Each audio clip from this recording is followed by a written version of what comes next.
என்னடி ஹூன்ற? ஏய் அவங்க வீட்டில் மொத்தம் 5 பேருடி. 5 பேருக்கு 5 ஆடை இருப்பாங்க.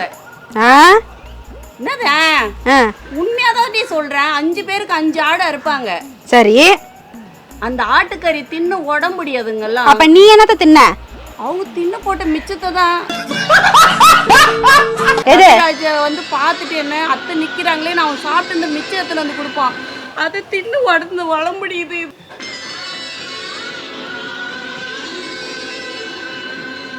எது நீ மிச்சத்தை சாப்பிட்டு வளர்ந்த உடம்பு இது? அவன் தின்ன மிச்சத்தை தான் நான் தின்னேன். இதை நான் நம்பணும்? ராதா நிஜமா சொல்றேன். விட்டா ஆட்டு புளிக்க தின்னு சொல்லுவியே.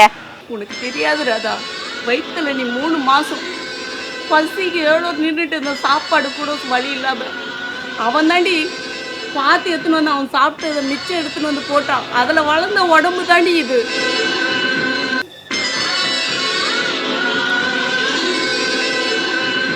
அவனை போய் குறை சொல்கிறேன்.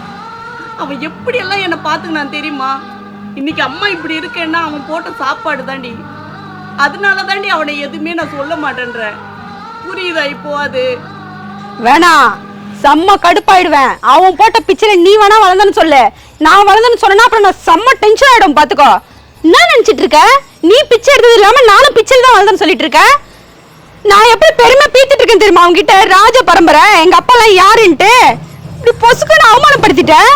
தயவு செஞ்சு இந்த ரகசியம் சொல்றேன் இதை சொல்றேன்னு சொன்ன தொலைச்சு கட்டுரும் உன்னைய.